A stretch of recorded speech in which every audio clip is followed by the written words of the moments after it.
Ya, entonces estuvimos viendo el martes los versículos del capítulo 1, los versículos 17, perdón, hasta el 19. ¿Ya?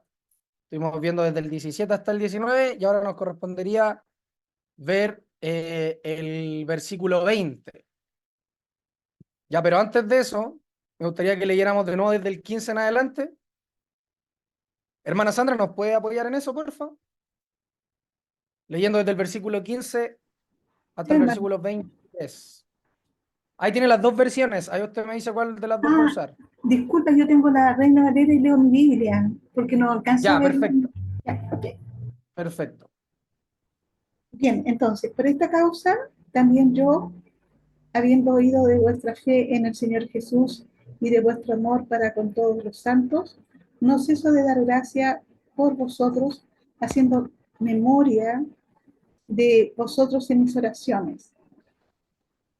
¿Estoy bien? Sí, está bien. Ya. Para que el Dios de nuestro Señor Jesucristo, el Padre de gloria, os dé espíritu de sabiduría y de revelación en el conocimiento de Él, alumbrando los ojos de vuestro entendimiento para hacer, para que sepáis cuál es la esperanza a que Él os ha llamado y cuáles las riquezas de la gloria de su herencia en los santos, y cuál la supereminente grandeza de su poder para con nosotros los que creemos, según la operación del poder de su fuerza. Por la Yo tengo que estar atendiendo. Hermana Sandra se mutió. Disculpe, disculpe. Ahora sí. ya. Ahí sí. Sí. Ahora sí. Sí, ahora sí. Parta desde el principio, porfa, para Ok, que sea de corrido. ok.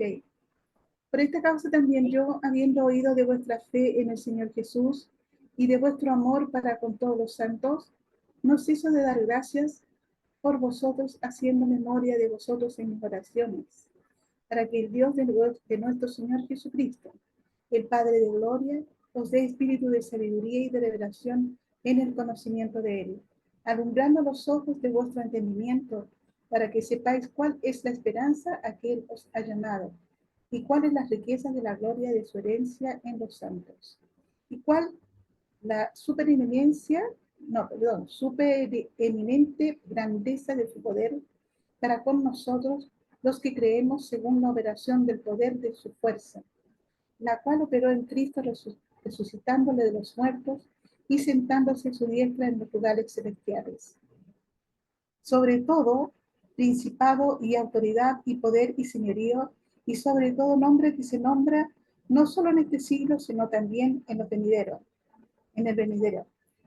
Y sometió todas las cosas bajo sus pies y lo dio por cabeza sobre todas las cosas a la iglesia, la cual es su cuerpo, la plenitud de aquel que todo lo llena en todo. Ya, muchas gracias, hermana.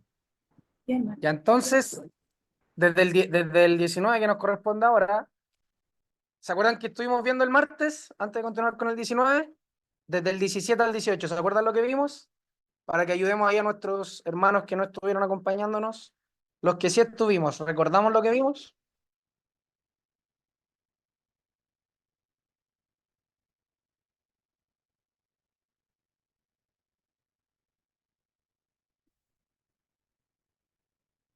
Me recuerdo que hablábamos algo o sea, del Espíritu Santo, si había un espíritu, varios espíritus, por una pregunta que hizo Brian, parece, algo así, si mal no recuerdo. Sí, ya, bien. ¿Qué dijimos ahí sobre esos espíritus? Era el mismo espíritu, pero se estaba Ya, pidiendo por una obra específica del ya, Espíritu de Dios. ya, correcto, correcto, correcto. Del 18, ¿qué vimos?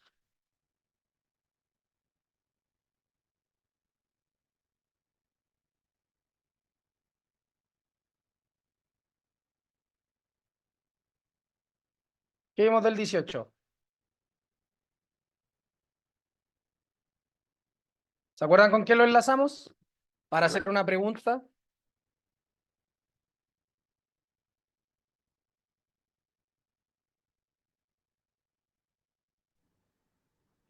Hermano, lo enlazamos con el misterio. Sería esa la Ya. respuesta, de Colosenses 1:27. Ya, correcto. Ya, y eso lo hicimos porque algunos piensan, mejor dicho, que esto está ligado con el misterio de Colosenses, efectivamente, Colosenses 1 también. Y ese misterio también vimos, lo voy a poner acá, Colosenses 1.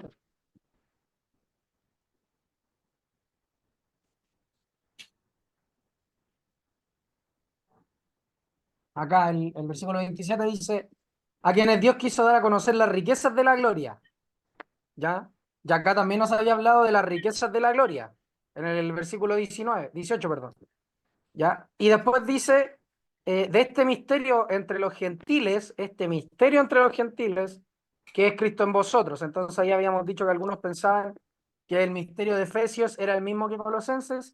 Nosotros vimos que no era lo mismo, si bien se puede matizar y decir, tiene mucho que ver, pero lo que está hablando Pablo en cuanto a lo puntual en Colosenses y Efesios es distinto, ¿ya? Y ahí nos muestra entonces la escritura de que hay más de un misterio, ¿ya? En la escritura podemos llegar a encontrar varios misterios dentro de las páginas de la escritura que nos dicen entonces y nos van revelando muchas veces la voluntad de Dios, el carácter de Dios y su plan, ¿ya? Como por ejemplo el misterio de Daniel en el Antiguo Testamento.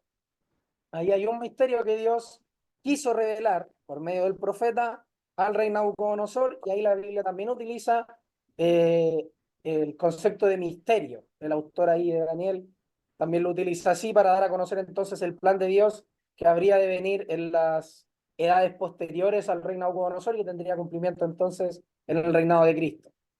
Y así estos dos misterios también están apuntando a cosas distintas, aunque vayan relacionados, son cosas diametralmente opuestas en lo puntual, en lo que quieren enseñar. Ya la intención de Pablo al decir el misterio de Cristo en vosotros a los gentiles en Colosenses, y la intención de Pablo al decir acá que habría de reunir Dios en Cristo todas las cosas, como lo dice el versículo 10, ¿ya? Ahí estaba el misterio entonces, de reunir todas las cosas en Cristo. El versículo 19, ¿qué más hablamos?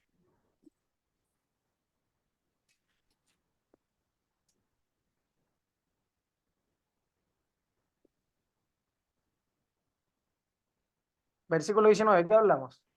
¿Nos acordamos?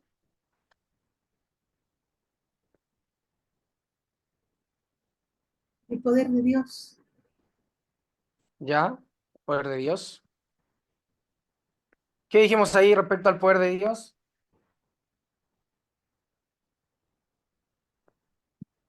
Que ese poder, ¿en quiénes se manifiesta ese poder? En el Espíritu, o sea, por el Espíritu se manifiesta en nosotros. Ya.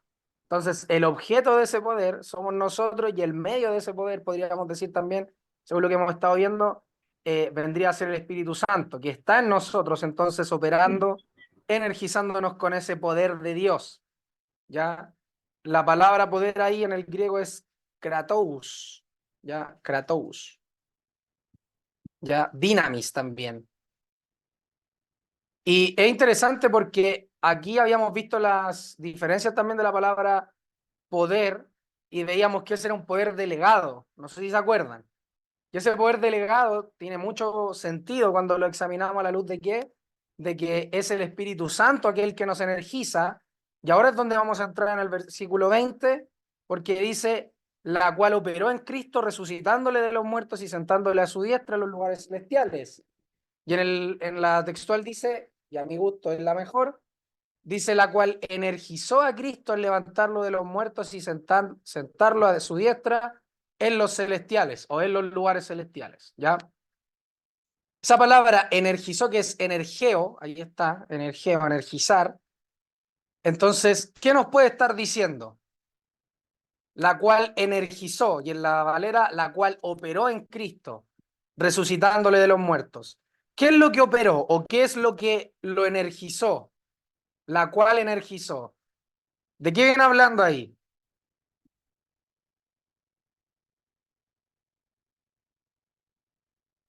Del Espíritu Santo. ¿Ya? Pero más específicamente, ¿qué es lo que dice el versículo anterior? ¿A qué está ligándolo? Que lo A resucitó su, A Jesucristo. a su fuerza.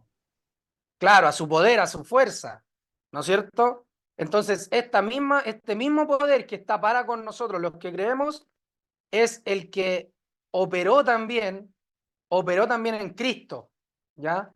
Esa operación del poder de su fuerza es el mismo que operó en Cristo. Entonces podríamos decir que el mismo poder que resucitó a Cristo de entre los muertos es el mismo que también está con nosotros, los que creemos. ¿Podemos entenderlo así o no? ¿Debiésemos entenderlo así? Sí, totalmente. Yo creo que sí. Mm. ¿Ya? ¿Quieren opinar algo ahí? ¿Qué podemos decir ahí? Del 20.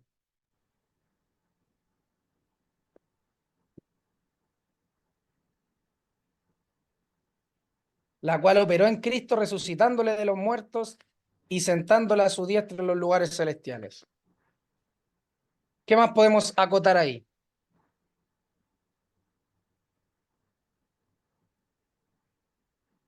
Que Cristo fue exaltado. ¿Ya? Porque dice sentándolo a la diestra de los lugares celestiales. Además que dice Cristo, en Cristo. Cristo ya significa exaltado. ¿Ya? ¿Correcto? Entonces lo exalta ese poder, lo resucita de entre los muertos y también lo sienta, lo levanta, ¿no es cierto? A su diestra. ¿Qué más podríamos decir ahí? Para mí, por lo menos, hermano, lo que me impresiona, que yo no lo había leído antes, sí, es que ese mismo poder volviendo al 19, esa grandeza de poder también opera en nosotros. Claro, Eso me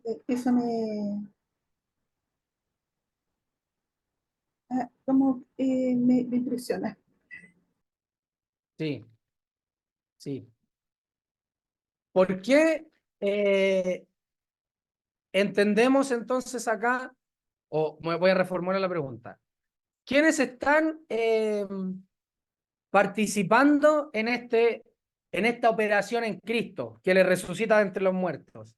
En esa fuerza, en ese poder de su fuerza. ¿Quiénes participan? Lo que, lo que dijo anteriormente, por todos los que creen, nosotros los que creemos, dice, según la Ya, operación. pero acá mi pregunta apunta en A los cuanto a las Efesios. personas de la Trinidad. ¿Quiénes Ya, participan? El ok, Padre y el Espíritu Santo. Dios vino. ¿Ya? Pero específicamente en esta operación con poder es el Y el Espíritu Hijo, Santo. porque El Espíritu Ya. Santo es el que operó en Cristo. Solo Jesús. dos personas entonces de la Trinidad, Sí. según lo que estamos viendo acá. Ahora, ¿con qué otro pasaje lo podríamos contrastar o argumentar para decir que solamente esas dos personas, o fueron las tres, o fueron dos? En Romanos, André, ¿Romanos cuánto? Romanos 1, Romanos 1, en 4, Romanos 1. 4.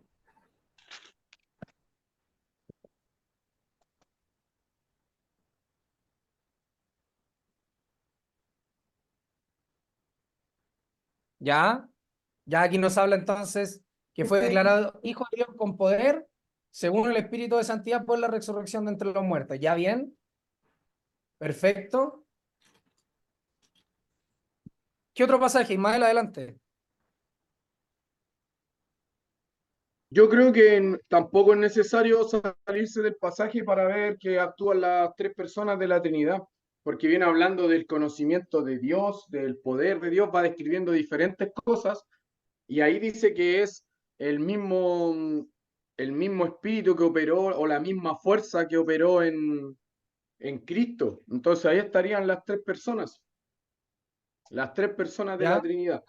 Y entiendo que también lo menciona porque así como actúa en Cristo, que se hizo hombre y, y es el Hijo, asimismo actúa en nosotros los humanos que hemos sido hechos hijos de Dios, asimismo actúa con la misma fuerza.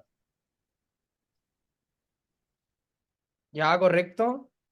Pero te das cuenta acá cuando en el 20 dice, la cual operó en Cristo, entonces hay una fuerza que opera en Cristo, ¿no es cierto? Hay un poder de la fuerza que opera en Cristo.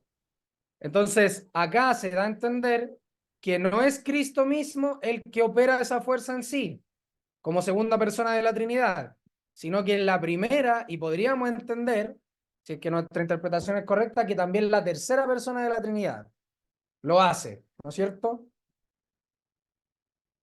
Ahora, por eso yo lo pregunto así, porque al menos para mí es interesante ver cuando en la escritura se ve lo que hace la primera persona en la Trinidad, lo que hace la segunda y lo que hace la tercera.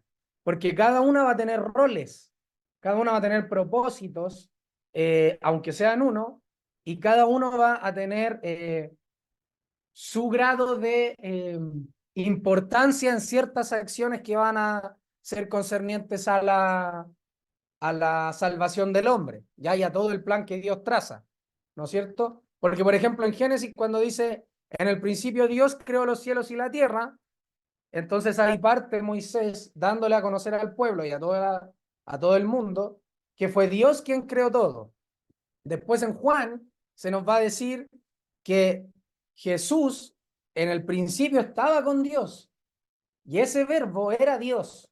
Entonces ahora se nos revela la segunda persona de la Trinidad y se nos dice, oye, la segunda persona de la Trinidad también estaba en el principio con Dios en Génesis 1, a pesar de que no sea mencionada explícitamente, pero Juan entonces nos la revela. Y acá, en este sentido, dice la cual operó en Cristo, entonces nos está diciendo que hay una fuerza, como ya había dicho, que no es Cristo mismo, sino que es otra fuerza, la cual opera en sí, ¿ya?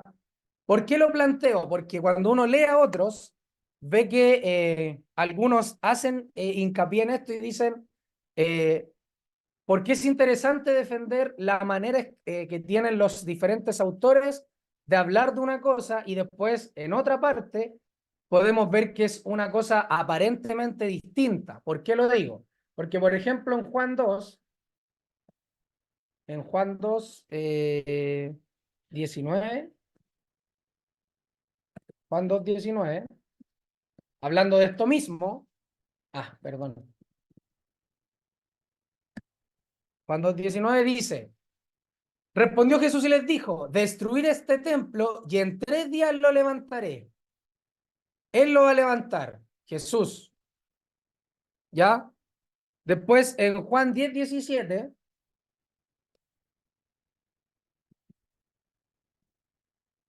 dice, por eso me ama el Padre, porque yo pongo mi vida para volverla a tomar.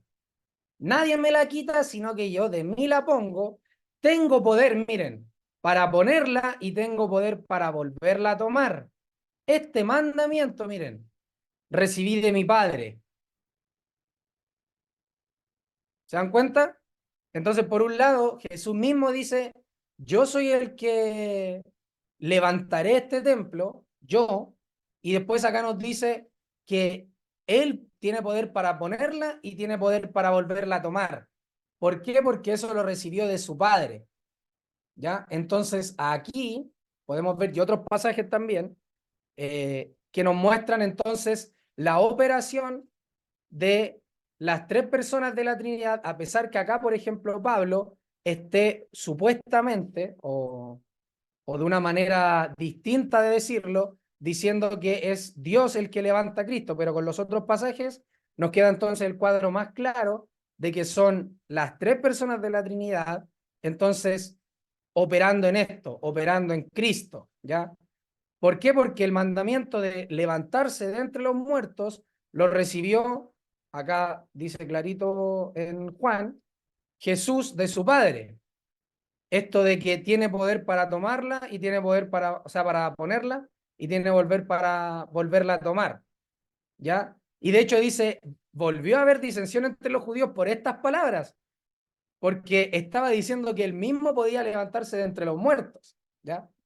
Eso como punto, como paréntesis, perdón, para que todos, los que sean nuevos, los que llevan más tiempo, los que nos superen también en conocimiento, refresquemos la memoria en cuanto a esto. Cuando en la escritura aparece, por ejemplo, esta frase, la cual operó en Cristo, y uno diga, hay un poder aparentemente distinto al de Cristo que está levantándole de entre los muertos o que opera esa resurrección, tenemos que decir que sí, es el Padre, es el Hijo y es el Espíritu Santo, entonces, obrando en esta resurrección de la segunda persona de la Trinidad, ¿ya?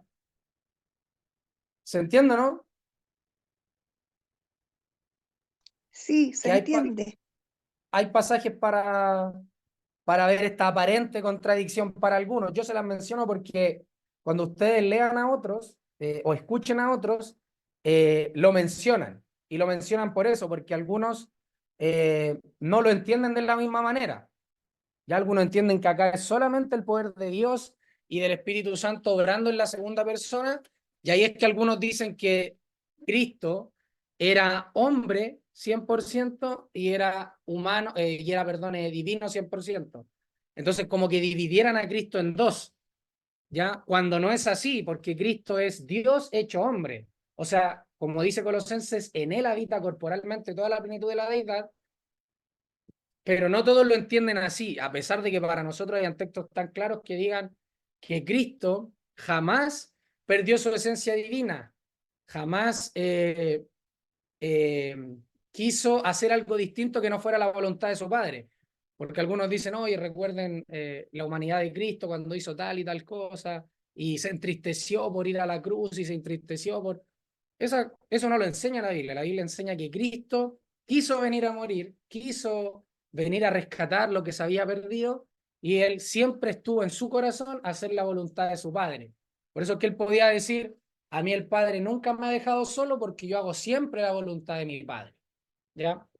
Y de ahí también se desprenden otras cosas como hemos visto otras veces en cuanto a la persona de Cristo. Pero volviendo al tema acá, entonces, como bien dice Ismael, aparte del contexto inmediato, podemos decir, oye, son las tres personas las que están operando en esta salvación, pero también es necesario, si es que a alguno no le queda tan claro según el contexto, ver que hay otros pasajes que apoyan esto también, ¿ya?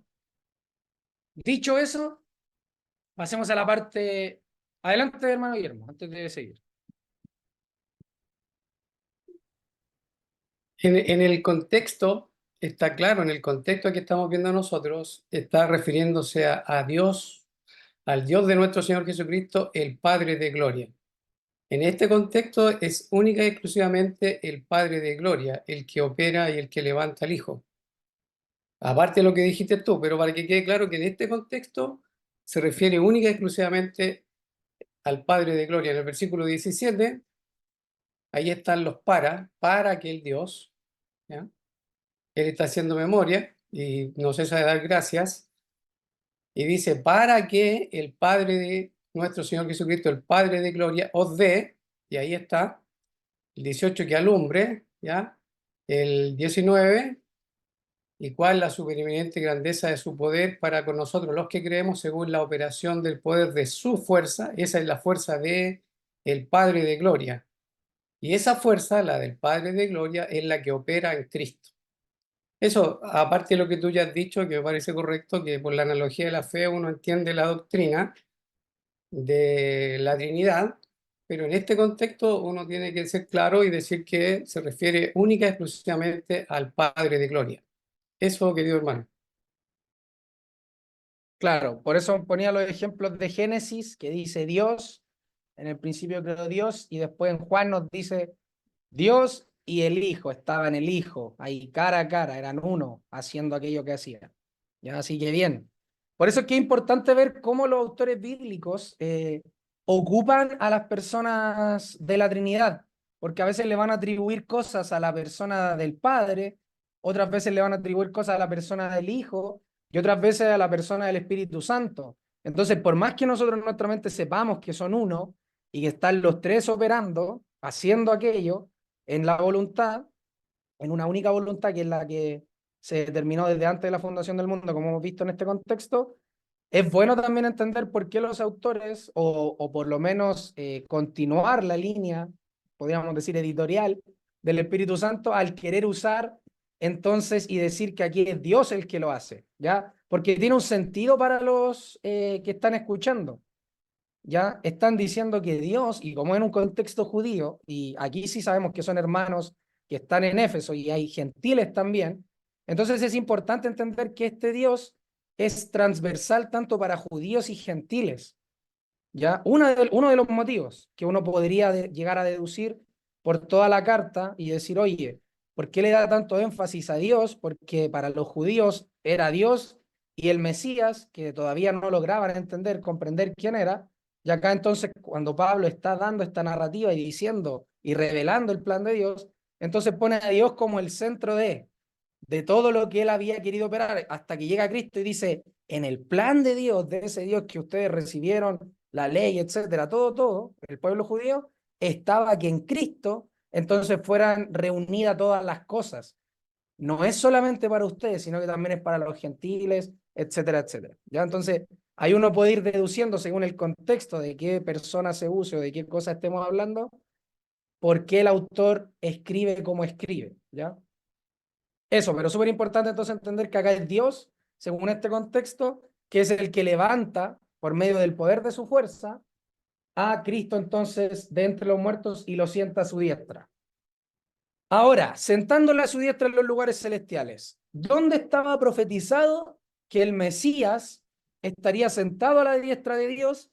¿Y por qué entonces Pablo acá lo une con la resurrección de los muertos y con el poder que operó Dios en ese Mesías, en el Cristo? ¿Nos recordamos el texto del Antiguo Testamento? ¿Se acuerdan? Es uno súper explícito que también lo vimos en Hebreo y que también dice esto. Salmo 110. Ya, correcto. Vamos a poner el Salmo 110 para refrescar la memoria frágil que tenemos. Dice, Jehová dijo a mi Señor, siéntate a mi diestra hasta que ponga a tus enemigos por estrado de tus pies.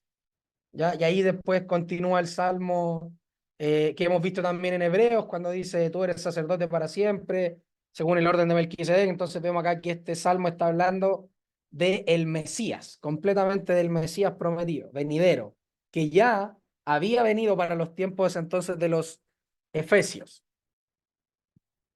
Ahora después dice, y sentándole a su diestra, ya sabemos que se refiere al Salmo 110, en los lugares celestiales. ¿Ya? Y la textual lo ocupa en los celestiales. ¿Qué podemos decir ahí entonces? Para resumir el versículo 20, ¿qué es lo que nos está enseñando Pablo? ¿Qué es lo que les quiere transmitir Pablo a los efesios?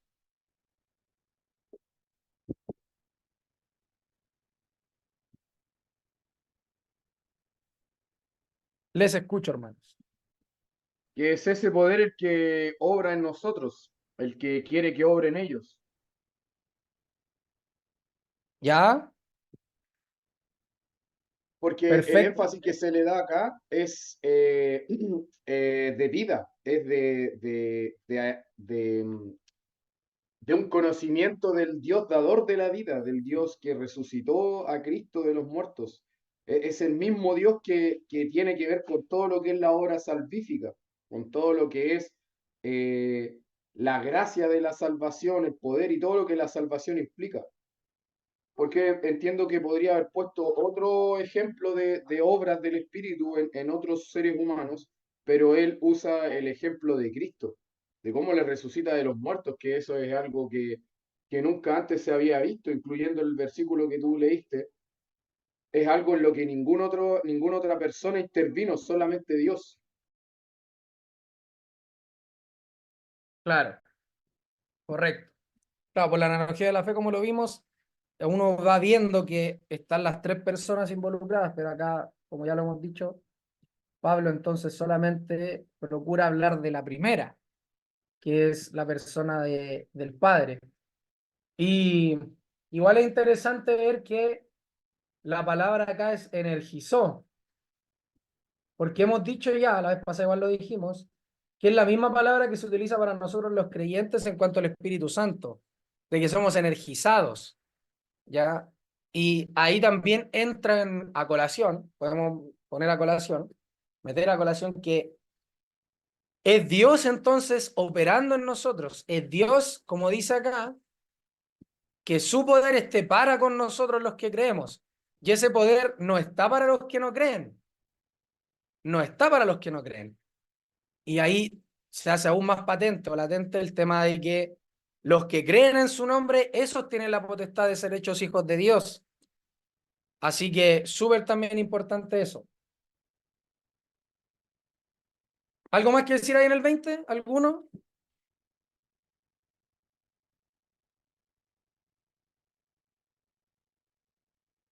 Adelante, hermano Guillermo. Podríamos decir que comienza a ampliar lo que ha dicho en el versículo 3 del capítulo 1. Está totalmente relacionado con lo que va a decir ahora y que está diciendo ya, que escribió desde el versículo 19 en adelante, acerca de Ya, la, la alabanza hacia el Dios y Padre, porque dice que nos ya, bendijo con toda bendición espiritual en los lugares celestiales en Cristo. Entonces, como habíamos mencionado antes, que el apóstol por el Espíritu, que lo inspira, entonces resume y después resume todo el plan de salvación, pero después poco a poco lo empieza a desarrollar. Y me parece que desde el versículo, cuando él ora en adelante, entonces el versículo 20 que estamos viendo, ahí nos ubica a nosotros en Cristo. Es la potencia divina, el poder de Dios que nos puso en Cristo y por eso también después en el capítulo 2 se va a seguir extendiendo acerca de el hecho de que no solo Cristo está sentado a la diestra, sino que nosotros por estar en Cristo estamos sentados en lugares celestiales. Eso, amado hermano. ya, perfecto. Ya, entonces, ¿nadie más quiere hablar ahí en el versículo 20? Si no, continuamos al 21.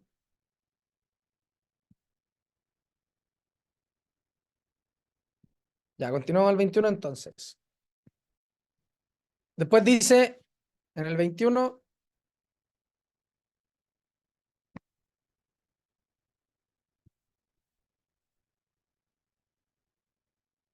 lo va a leer desde el 20, dice, la cual operó en Cristo resucitándole de los muertos y sentándole a su diestra en los lugares celestiales, sobre todo principado y autoridad y poder y señorío, y sobre todo nombre que se nombra no solo en este siglo, sino también en el venidero.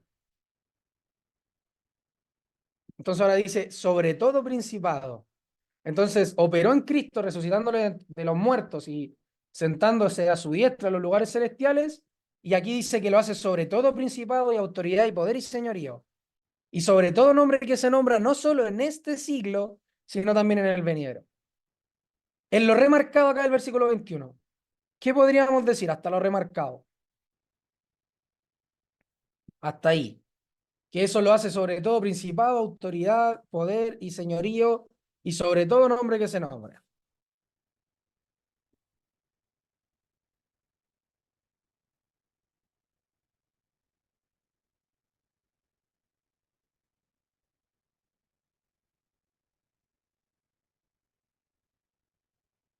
¿Qué podemos decir, hermanos? Ahí.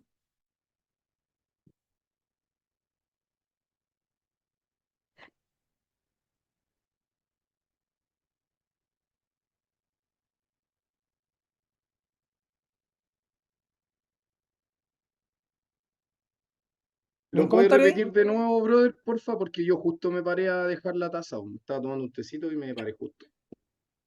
Preguntaba que el poder que opera en Cristo lo resucita de los muertos y lo sienta a su diestra en los lugares celestiales, sobre todo, ¿qué implicaría eso?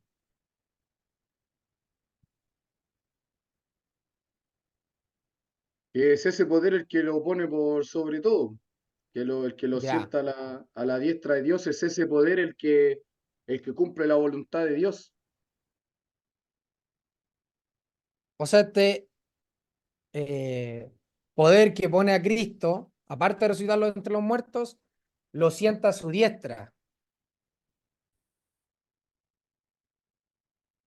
Y al sentarlo a su diestra, entonces también lo que hace es ponerlo por sobre todo Lo todo exalta. lo creado. Claro, lo exalta sobre absolutamente todo, principado, autoridad, poder, señorío y sobre todo nombre que se nombra.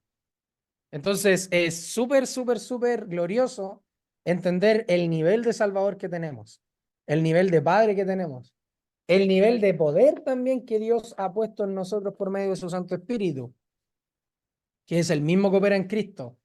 ¿Se dan cuenta cómo Dios no nos da menos que lo que le da a su Hijo? ¿Se dan cuenta de eso, no? Es el mismo poder que operó en Cristo, también está en nosotros. Nunca nos da menos que a su Hijo, sino que nos hace coherederos, como dice también aquí la Escritura, coherederos juntamente con Él. ¿Qué más podemos decir ahí, hermanos?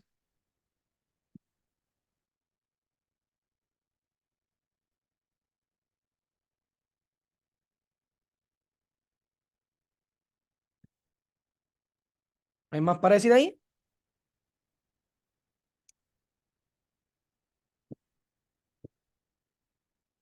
Nada, nada más.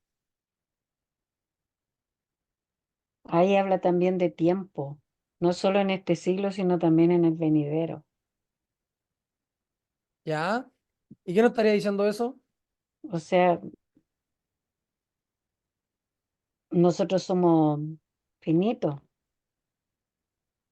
pero él no, po. ¿Ya? Siglo acá. Aquí nos vamos a meter en un tono un poquito más denso.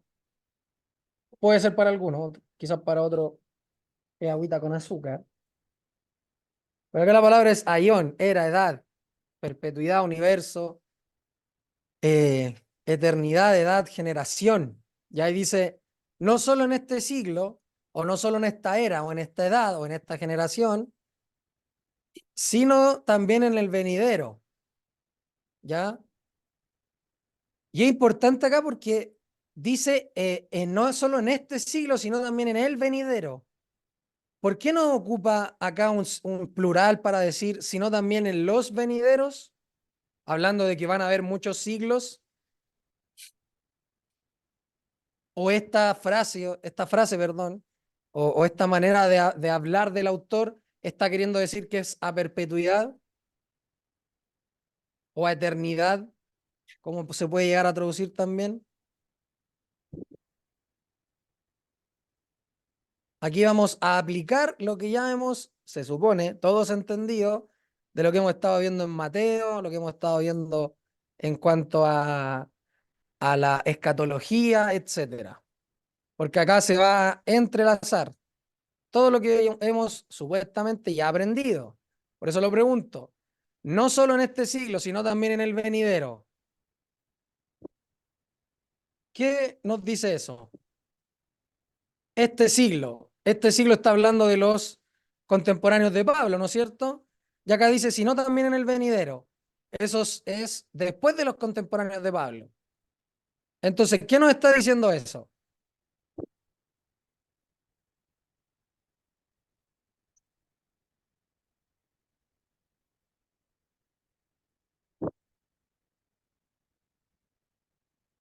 Les doy chance.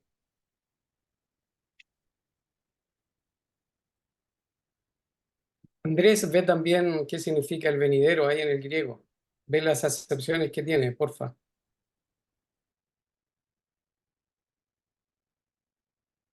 Ahí está. Esa es la palabra. Melo, Melo. Y la anterior era eón, eón. Y melo es estar por, pensar en hacer, esperar, también puede ser, a mí me gusta usar el diccionario hebreo, o sea, griego. Puede ser estar por suceder en un momento de tiempo en el futuro, debe ser, deber ser, ser inevitable, esperar, extender el tiempo, implicando falta de decisión o futuro, ¿ya? También puede ser, según otros diccionarios, eh, venidero, futuro, por cierto sucederá, estar a punto de, tener que, es preciso que, etcétera. Ya entonces venidero puede ser como expectación, estar por pasar, pensar en hacer, esperar, estar a punto de, por cierto sucederá, tener que, es preciso que. Entonces va a decir, no solo en esta edad, generación,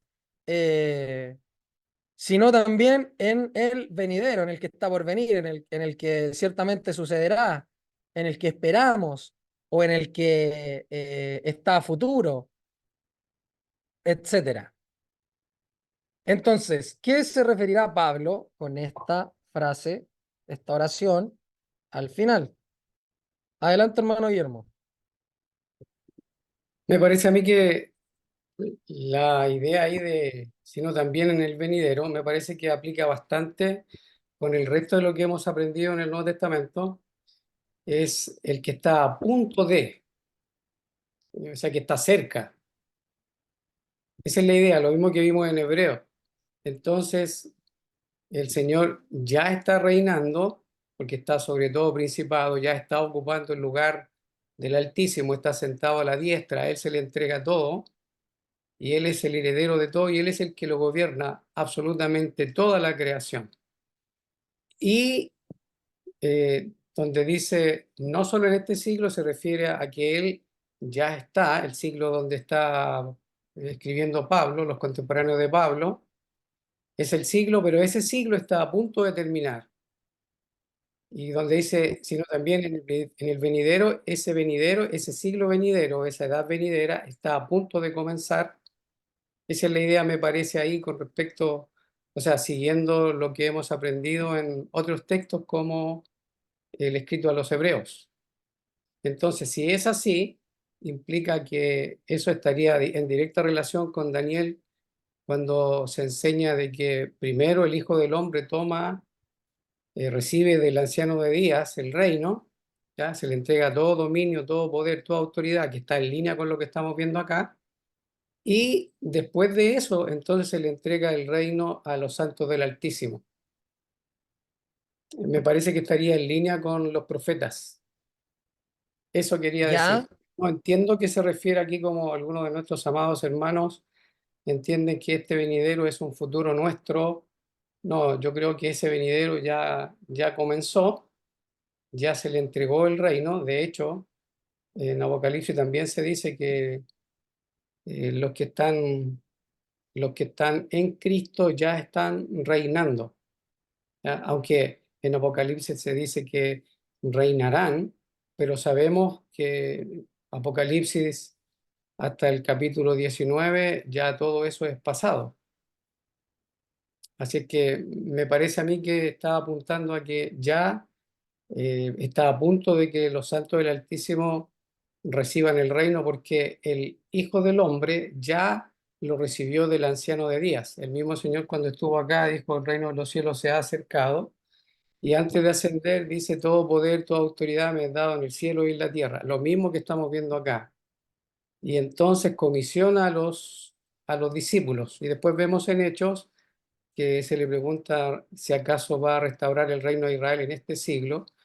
eh, eh, el Señor les comisiona para que vayan por el mundo. No les responde, pero después uno entiende que la respuesta está en que mediante la predicación del Evangelio, el Señor va alcanzando a muchos otros, y cuando viene la destrucción del santuario y de la ciudad de Jerusalén y rompe el pacto con los judíos, entonces es quitado el reino de los judíos, como dicen las parábolas de Mateo, y es entregado el reino a otra nación, en este caso que es la Iglesia, y que me parece que también está en línea con lo que va a seguir explicando a continuación en los capítulos siguientes.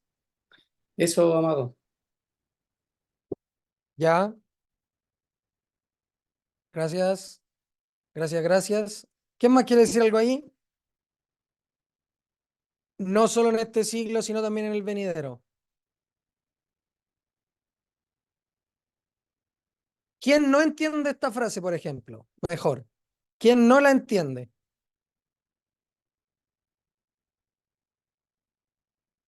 ¿Quién dice, oye, yo no entiendo nada, no, todavía no me queda claro qué puede ser, no tengo una idea, no. ¿Quién no lo entiende, por ejemplo?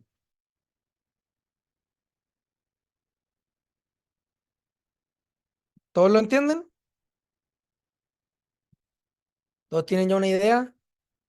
¿Tienen alguna línea interpretativa aquí?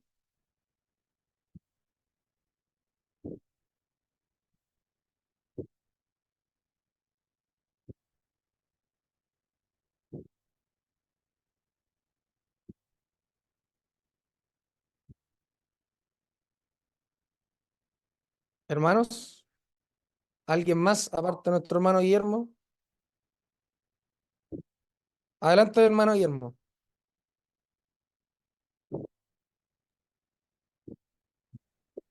Es bueno también agregar que cuando vimos Hebreos, cuando estuvimos meditando en Hebreos, y siendo ayudados por muchos otros hermanos en los audios que tienen, es interesante que en el capítulo 2 de Hebreos, cuando el escritor toma el Salmo 8 y habla de que todas las cosas le fueron puestas o sujetas, puestas bajo los pies del hombre, hablando de Adán, y después dice, pero vemos que todo eso no está, pues, no se ha cumplido todavía. Y después en Hebreos 2:9 me parece que dice, eh, lo voy a leer mejor ya, porque para que la memoria no decir, dice, pero vemos a aquel que fue hecho un poco menor que los ángeles, a Jesús, dice, coronado de gloria y de honra a causa del padecimiento de la muerte, para que por la gracia de Dios gustase la muerte por todos. Porque convenía a aquel por cuya causa son todas las cosas y por quien todas las cosas subsisten, que habiendo de llevar muchos hijos a la gloria, perfeccionase por aflicciones al autor de la salvación de ellos. Entonces, lo que quería remarcar es que el autor de los Hebreos dice en el versículo 5, porque no sujetó a los ángeles el mundo venidero, acerca del cual estamos hablando, relacionado acá con Efesios capítulo 1, versículo 20 en adelante. Dice, no sujetó a los ángeles el mundo venidero acerca del cual estamos hablando, pero alguien testificó en cierto lugar, y aquí toma el Salmo 8, ¿qué es el hombre para que te acuerdes de él o el hijo del hombre para que le visites? Le hiciste un poco menor que los ángeles, le coronaste de gloria y de honra, y le pusiste sobre las obras de tus manos, todo lo sujetaste bajo sus pies. Ahí está hablando de Adán.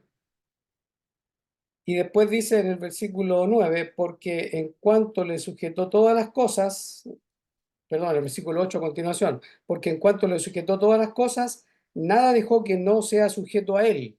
Y aquí está el pero todavía no vemos que todas las cosas le sean sujetas. Y aquí está hablando del hombre, que todavía no ve que todas las cosas le sean sujetas, dice el autor. Y en el versículo 9 dice, pero vemos, y ahí contrastando, que el que ahora el que le está sujeto todo es al Señor Jesús, porque dice, pero vemos a aquel que fue hecho un poco menor que los ángeles, a Jesús, y dice, coronado de gloria y de honra. Y eso está en línea con lo que vimos al principio del capítulo 1 de Hebreos, cuando Él es hecho heredero de todo, y él es quien por medio del mismo constituyó e hizo el universo. Y Él es el que gobierna todas las cosas con la palabra de su poder, etc. Todo eso está también en lo que habíamos visto anteriormente y me parece que está en armonía con lo que estamos viendo aquí.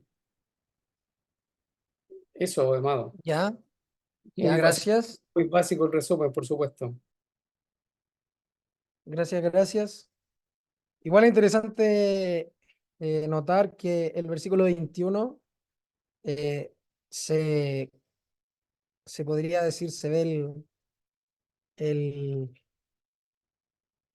la buena, digámoslo así, voy a hablarlo, supera nuestro nivel, la buena decisión eh, de Jesús cuando no peca, cuando es tentado en el desierto, porque el enemigo lo ofrece, lo lleva al pináculo del templo y le dice, todo esto te daré si postrado me adorares. Y acá vemos que Dios, con su poder y por haber Cristo cumplido a cabalidad todo lo que el Padre le pidió y lo que él quiso cumplir, entonces lo sienta, lo sienta en lugares celestiales, donde el enemigo era imposible que lo hiciese dentro de su tentación, y le ofreció todo cuanto veía, todo esto te daré, cuando le mostró las naciones, y acá dice sobre todo principado, autoridad y poder y señorío, y sobre todo nombre que se nombra. Entonces, podemos ver acá la excelencia, la exaltación, como ya se ha dicho, y aquí recordándome de lo que, con lo que el enemigo lo tienta, viendo que efectivamente verá el fruto de su aflicción y se gozará, verá linaje, como dice Isaías. Entonces, al ver todo esto, al ver el gozo también de la obra ya consumada, vemos que entonces es puesto sobre todo principado, autoridad, poder y señorío, y sobre todo nombre que se nombra. Y como ya nos ha dicho un poco nuestro hermano Guillermo, no solo en este siglo, sino también en el venidero. Y de aquí también podemos ver lo que dice en Romanos 8, no, creo que el 37, 37, 38 dice, por lo cual estoy seguro de que ni la muerte, ni la vida, ni ángeles, ni principados, ni potestades, miren, ya está hablando del versículo, ¿cómo se llama? Versículo 21 acá. Y después dice, ni lo presente, este siglo, ni lo porvenir, podríamos decir, ni lo venidero, ni lo alto, ni lo profundo, ni ninguna otra cosa creada nos podrá separar del amor de Dios, que es en Cristo Jesús, Señor nuestro. Entonces, acá nuevamente tiene que ver harto lo que ya ha venido hablando en Romanos 8 y vamos viendo que tiene relación con lo que dice también Efesios, lo que dice Hebreos y lo que dice otras partes de la Escritura también en cuanto a lo que significa este siglo y lo que significaría el venidero, ¿ya? Hermana Sonia, ¿usted cómo va ahí? ¿Lo entiendo, no? ¿No lo entiende? Todavía hay cosas que cuestan. Creo entender un poquito. Y a ver, lo poquito que entiende, Yo ¿cómo sabía lo la podría pregunta. decir? Ya, ahí está exaltando al Señor Jesús, ¿cierto? Donde dice sobre todo principado, autoridad, ahí exaltó al ¿Sí? Señor. Y no solo en este siglo, o sea, no solo en ese tiempo, sino lo que está por suceder también. Eh, mm,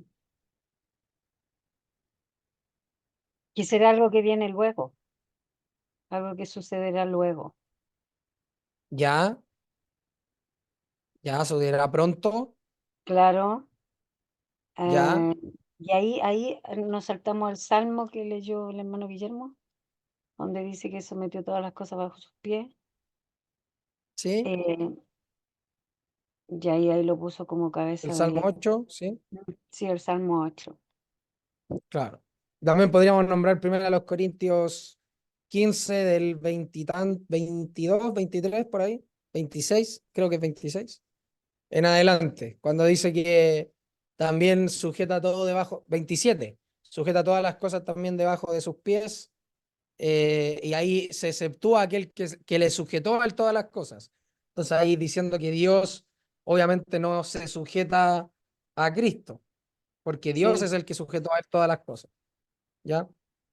¿Ya sí, bien? siento. ¿Alguien no lo Sí. entiende igual o lo ve distinto?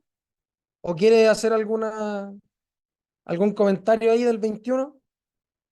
Alguien levantó la mano, pero la bajó. Adelante, hermano Guillermo. Ya, quiero a ver si el Señor me ayuda a ser más claro. Cuando dice en el venidero, está hablando del venidero, pero con respecto al tiempo en que vive Pablo. No se refiere al venidero nuestro, no se refiere a que está a punto de ocurrir en nuestro tiempo, no, está a punto de ocurrir en el tiempo de Pablo. Tal como el Señor dijo que todo eso iba a pasar en su generación, en esta generación, dijo él. Y en esa generación es que el pueblo de Israel iba a ser desechado como nación por haber roto el pacto y el reino le iba a ser entregado a un pueblo que diera los frutos de él. Y esa nación, ese pueblo es la iglesia.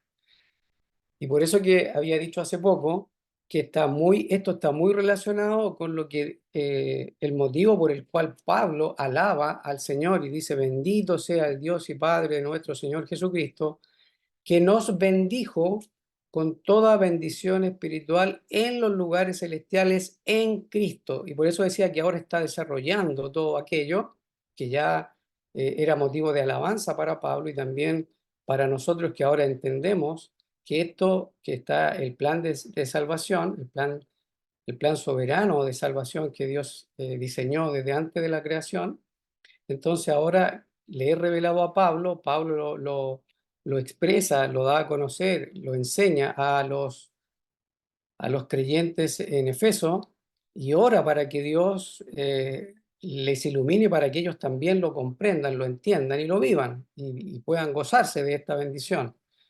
Entonces, volviendo de nuevo aquí al versículo 21, en el venidero es un venidero a punto de ocurrir en el tiempo de Pablo.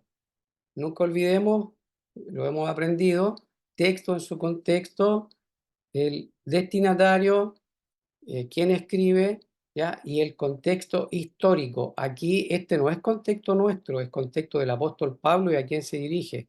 Hermanos en Efeso, a los cuales él está revelando el plan de salvación.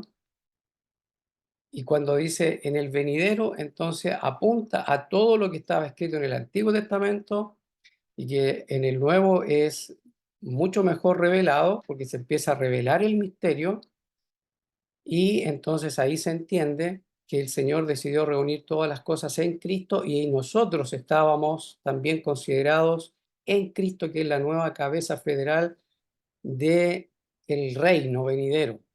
Es en la cabeza federal de la nueva creación. Eso es lo que está apuntando acá. Entonces no pensemos que este en el venidero es un venidero de nosotros. Eso hay que desecharlo, siempre en su contexto. Es el contexto de Pablo, ¿ya? Entonces ahí para que Sonia le quede un poquito más claro. Espero haber aclarado y no enturbiar eso. Ya, gracias, hermano. Perdón, no, pero yo tenía claro que era en el contexto, si eso yo ya lo aprendí, que no, imposible que sea, que lo haya traído a nuestro tiempo, por sí. Ya.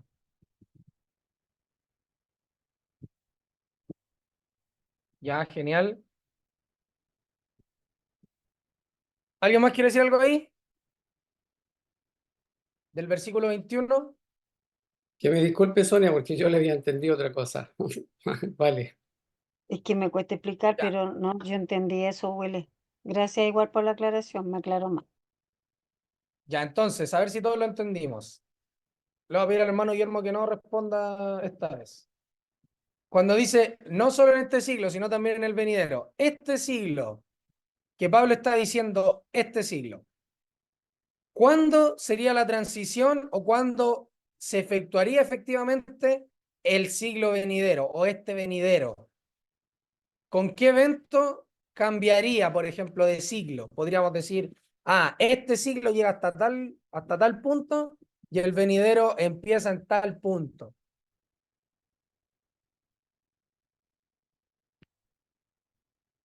¿Se entiende, no?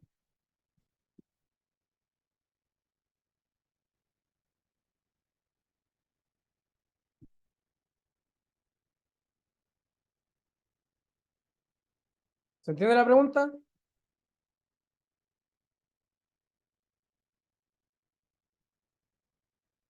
Hermano, si me pueden responder, sería ideal para saber Yo si la me están entiendo, pero escuchando. no sé la respuesta. Ya, Si se ya, entiende. perfecto.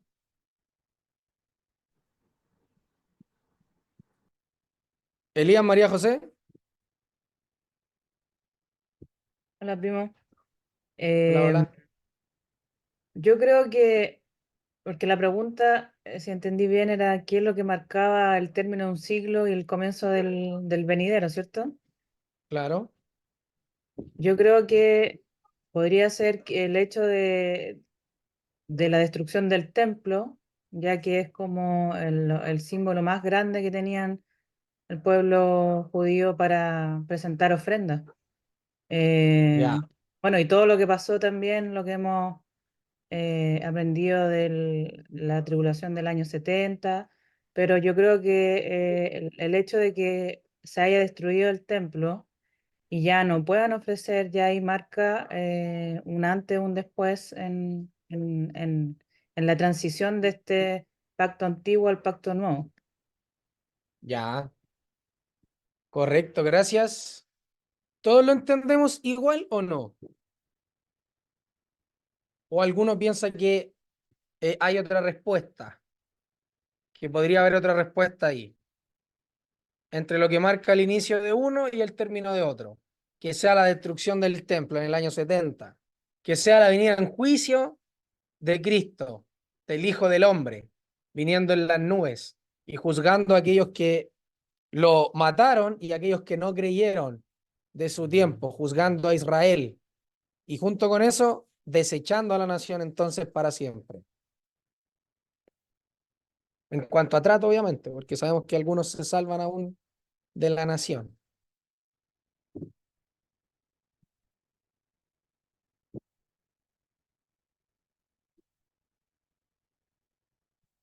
Yo había pensado lo del año 70, lo que sucedió en el año 70. ¿Ya? Perfecto. Ismael, tú. Yo también entiendo que el fin del siglo es la destrucción de Jerusalén, porque ahí entiendo que, mm, que termina el pacto de Dios. ¿Ya? ¿Ya? No sé si solo yo te escuché mal o fueron todos. Yo te escuché un poco entrecortado, pero te entendí la idea. ¿Ya? Ah, ya, Hermana vale, vale, Digna, vale. ¿usted?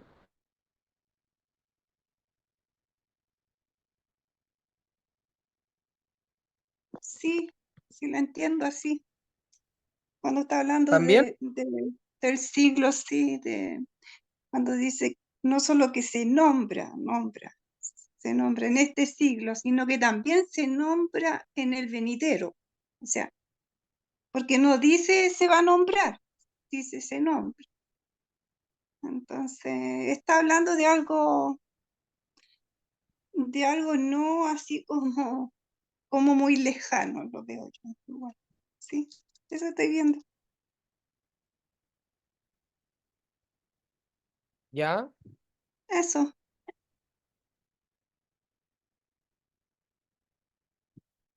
Ya, perfecto. Deme un momento que estoy viendo algo acá de mi pantalla porque tuve un problema.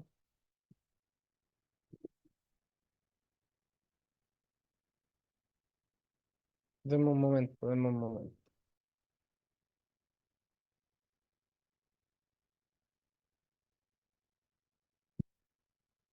Y ahora sí les voy a volver a compartir. ¿Están viendo ahí, no es cierto? Sí, Ya, perfecto. Perfecto, perfecto. Ya. Hermana Sandra, ¿usted también lo entiende así o no? Sí, hermano. Ya, ya, O sea, perfecto. eh, yo creo que en realidad como ese siglo venidero también tiene que ver con el juicio de Cristo viniendo en las nubes. Ya, O sea, porque ahí fue la destrucción del templo igual, en la tribulación, del que habla Mateo.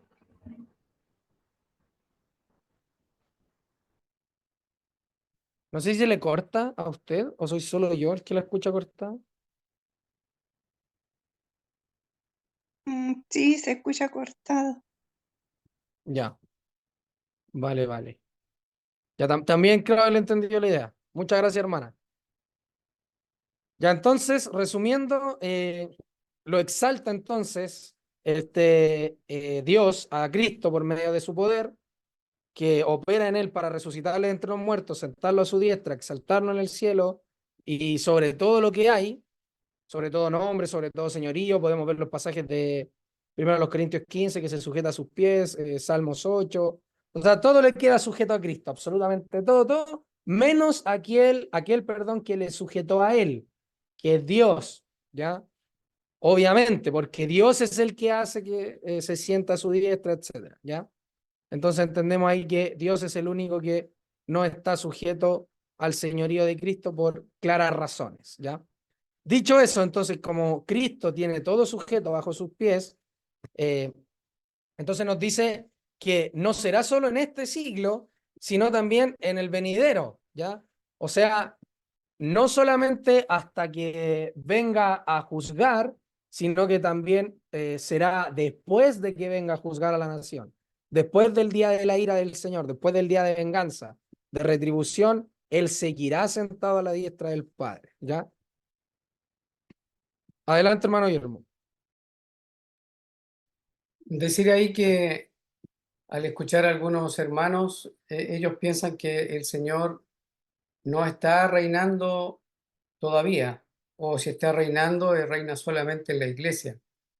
Pero aquí vemos en el pasaje que estamos leyendo, se dice de él que todo está sujeto, y dice, en este siglo, en el siglo en el que está viviendo Pablo, en esa edad, en esa época, y ya ahí, desde allí comenzó el Hijo de Dios, desde allí que toma el reino, según lo que hemos visto, y en cumplimiento de profecías como la del Salmo 2, Salmo 110 y muchos otros profetas que anunciaron la venida del Mesías. Así que también es interesante entender que hay otros hermanos nuestros que ellos piensan que el reino de Cristo es un reino milenial aquí en la tierra. Eso ya lo hemos hablado hartas veces, pero de todas maneras, este pasaje creo yo que deja súper claro que el Señor Jesucristo ya todo está bajo sus pies. Lo dice no solo en este siglo, en el tiempo que vive Pablo, sino que también en el venidero, que sabemos que ese venidero estaba a punto de aparecer, de manifestarse. Así que entendiendo que desde que el Señor asciende a la diestra del Padre, entonces todo está puesto bajo sus pies, tal como dice Filipenses 2, ¿ya? Lo que está arriba en el cielo, abajo en la tierra y en las aguas debajo de la tierra. Toda lengua tiene que confesar que Él es el Señor. Eso.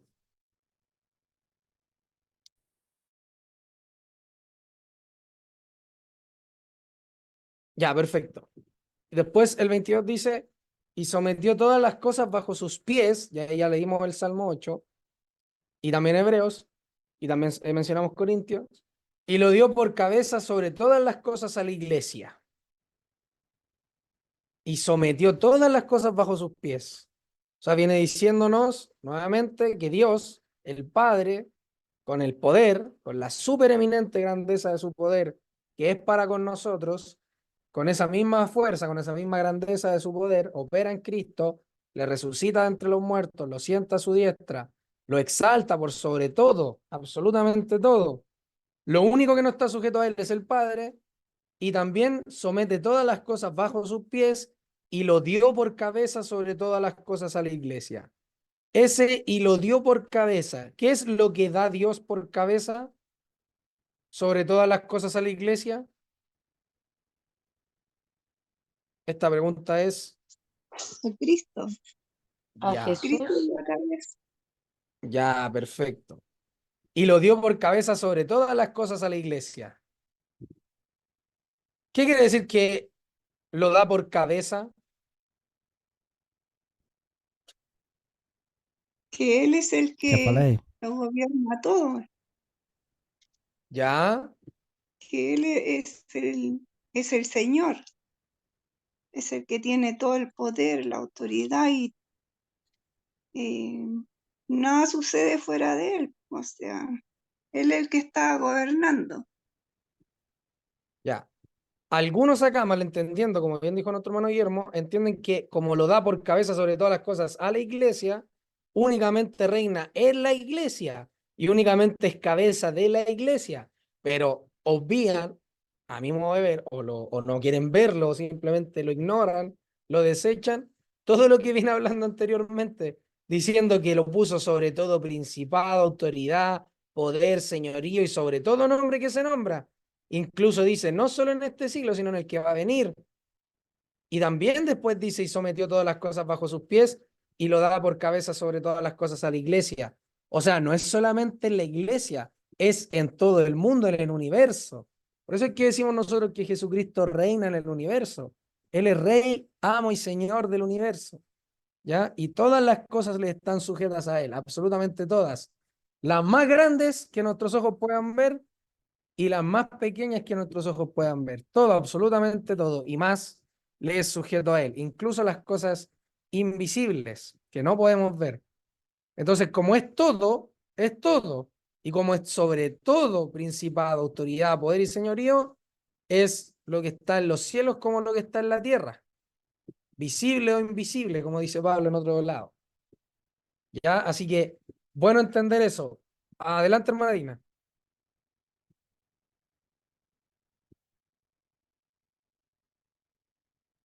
Sí, es cierto todo lo que dices tú, pero acá podemos nosotros entender que Él es la cabeza, o sea, su cuerpo es la iglesia, pero Él está gobernando, ¿cierto? Yo creo que se podría entender, como dice que lo dio por cabeza, eh, o sea, sometió todas las cosas bajo sus pies y lo dio por cabeza sobre todas las cosas a la iglesia. Entonces, cuando nosotros entendemos que la iglesia es su cuerpo, ¿cierto? Y Él es la cabeza, pero se podría entender que también nosotros también estamos, como dice, reinando con Cristo.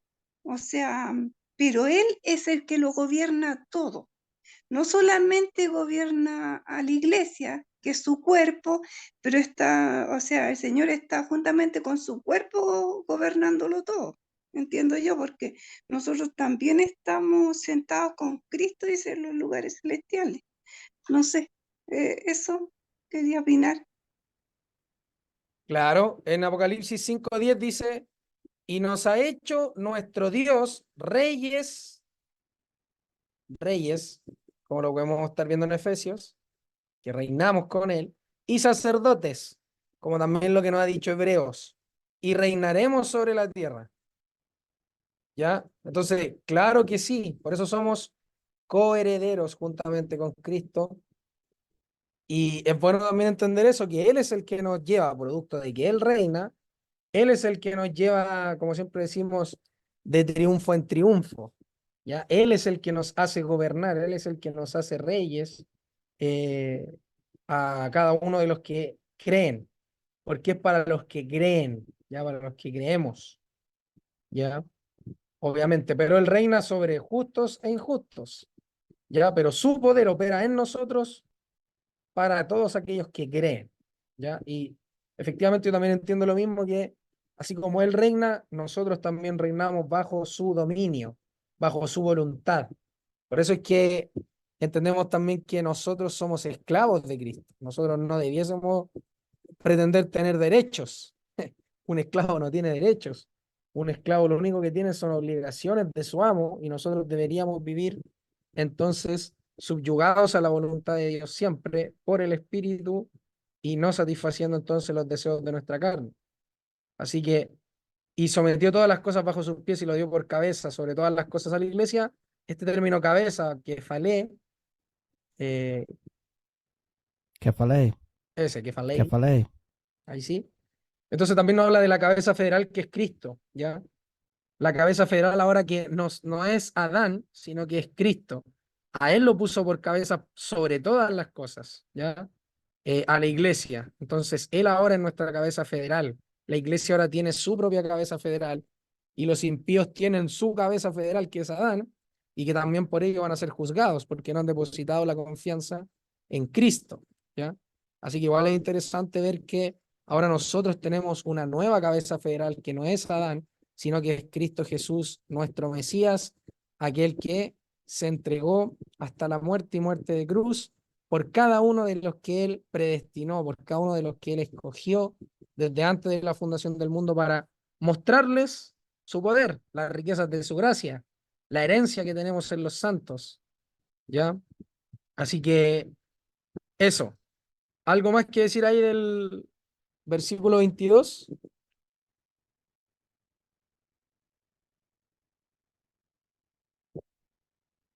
Adelante, hermano Guillermo. Como aplicación, esto que dice, y lo dio por cabeza sobre todas las cosas a la iglesia, si entendemos cabeza también el hecho de jerarquía, de autoridad, del rol del Señor sobre la iglesia, y como dice, sobre todas las cosas, la idea entonces sería que la iglesia solamente tiene que hacerle caso a su cabeza, que es Cristo. Entonces, en situaciones complejas como las que los apóstoles vivieron, donde ellos dijeron, juzgad vosotros si es mejor obedecer a Dios antes que a los hombres, también aplica para nosotros en algunos contextos donde ya nos hemos visto, especialmente en estos últimos tiempos, donde se ha querido imponer a la iglesia leyes que van en contra de lo que la Escritura enseña van en contra de lo que nuestra cabeza, que es el Señor, nos ha dicho. Entonces también es interesante que la iglesia siempre va a estar siendo atacada por el mundo, por los enemigos del alma, los enemigos de Dios, los enemigos de la iglesia, de modo que nosotros no le hagamos caso a nuestra cabeza, que es Cristo, ¿ya? Así que también es interesante, si lo aplicáramos, entender que por encima de toda autoridad, está nuestra cabeza, que es Cristo. A Él y solo a Él tenemos que obedecer y hacerle caso. Y aunque el miedo muchas veces que se infunde a través de los medios de comunicación, infundiéndole medio a uno de los creyentes para que se sometan a leyes, ¿ya? Que hablen, tratando de incluso nuestra manera de pensar, tratando de influenciar hasta en ese contexto, metiéndonos miedo en muchos aspectos. Nosotros los creyentes, Dios nos ayude a entender cada vez más y a ser fieles a la cabeza, que es Cristo. Eso.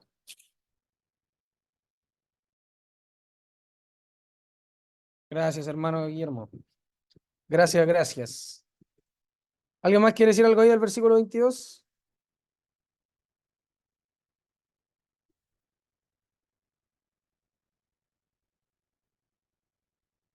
Nada más. Ya, el 23 dice, la cual es su cuerpo, la plenitud de aquel que todo lo llena en todo. La textual dice, eh, perdón, allí dice, la cual es su cuerpo, la plenitud de aquel que está completando todas las cosas en todo. Miren cómo lo dice, que está completando todas las cosas en todo. Y acá dice, la cual es su cuerpo, la plenitud de aquel que todo lo llena en todo. ¿Ven alguna diferencia ahí o no? ¿Cómo interpretan esto de que la textual diga completando todas las cosas? Y acá diga que todo lo llena en todo. Les da una idea de como que esto no estuviera, que esto está sucediendo continuamente. Y acá es como que eh, ya se hubiera realizado. Sí, así No sé. lo veo yo igual. Mm. Y ajá, ¿qué tendrá más sentido según el contexto? Me gusta más lo que dice la plenitud de aquel que todo lo llena en todo. Esa me gusta más. Ya, pero ¿qué será lo más correcto ahí? A ver, hermanos, aventurémonos. Pensemos.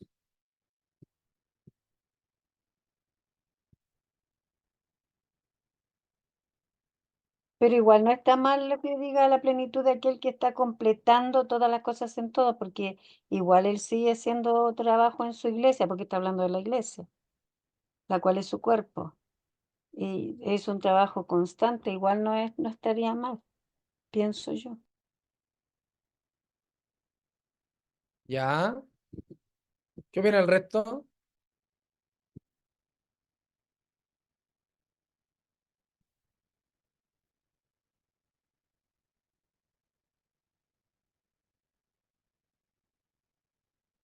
Ahí está llenar, completando, llenar. La plenitud de aquel que todo lo llena. Adelante, Ismael. Yo entiendo que tiene que ver o sea, se me viene a la mente cuando Dios se presenta a Moisés y le dice, yo soy el que soy, o lo que hemos visto del Shaddai, uno de sus nombres, entonces entiendo que es, y también cuando se describe a Cristo, que a través de Él y por Él y para Él fueron hechas todas las cosas, entiendo que podría referirse a eso, al tema de cómo es Él el que afirma todo lo que existe, que no hay nada que esté fuera de su dominio, que no hay nada que esté fuera del sustento que Él da, que no hay nada que Él no movilice, que no hay nada que Él no avive, que no hay nada que Él no permita que deje de existir. A eso me refiero, o sea, entiendo que se refiere. ¿Ya? Les quiero leer un comentario que es de Hawson, o Hawson, no sé cómo se dirá, pero dice así. Dice, la iglesia es la plena manifestación de su ser por estar compenetrada profundamente con su propia vida, pues él se entregó a sí mismo por ella. Ella entonces es la revelación aquí en la tierra de su vida divina en forma humana, la representación más completa de su plenitud. La plenitud no se refiere únicamente a la jerarquía angelical, como enseñaban los falsos maestros en Colosenses 2.9, en Colosenses 2.9, 10 y 18, sino a Cristo mismo, quien es la plenitud de la divinidad y quien es representado por la iglesia. Cope traduce con menos probabilidad la entera multitud universal de personas, mas sin embargo, como el texto es tan claro y categórico, en que únicamente los que son de él son aquellos que le representan como embajadores y gobernadores de este mundo constituido por Dios, como las imágenes de él aquí en la tierra, llenando esas imágenes con en cada uno de ellos, perdón, con su poder y llenando la creación entera con todo lo que él posee. Eso dice acá Hawson, ¿ya? Entonces, me pareció interesante porque él dice que la plenitud de aquel que está, la plenitud de aquel que todo lo llena en todo, y como dice, la cual es su cuerpo, o sea, viene hablando de la iglesia. Entonces, cuando él dice que es la representación más completa de su plenitud, entonces, claro, nos da la idea de aquí, si es que esa interpretación es correcta, ese pensamiento de nuestro hermano es correcto, y ligándolo a lo que a lo que ya hemos visto, entonces en la iglesia es donde Dios está operando con esta plenitud de aquel que todo lo llena en todo, porque alguno podría decir, oye, ¿acaso no llena a los inconversos? A los inconversos Dios llena todo de ellos en todo, porque como dice, la plenitud de aquel que todo lo llena en todo, alguno podría entender eso, pero entiendo yo, también apreciación personal del texto, entiendo yo de que aquí está hablando única y exclusivamente de su iglesia, porque es su cuerpo. Entonces, claro que él está llenando todo su cuerpo de sí. O sea, aún más explícitamente, está compenetrándose con su propio cuerpo, está ligando a su cabeza todo su ser entero. Entonces, está llenando cada parte de su ser consigo mismo. No sé si me doy a entender. Entonces, eh, para mí al menos es súper importante entender que es en la iglesia aquel que Dios puso por cabeza a Cristo, su Hijo, como amo y Señor de su cabeza, de su cuerpo, perdón, Entonces nos llena, Él nos llena a cada uno de nosotros en todo. Ya estamos completos en Él, no necesitamos nada más, nos llena absolutamente. Entonces, ahí es donde les mencionaba lo que les mencionaba acerca del comentario que hace Howson. ¿Ya? No sé qué más quieran decir ahí en el versículo 23. ¿Algún comentario?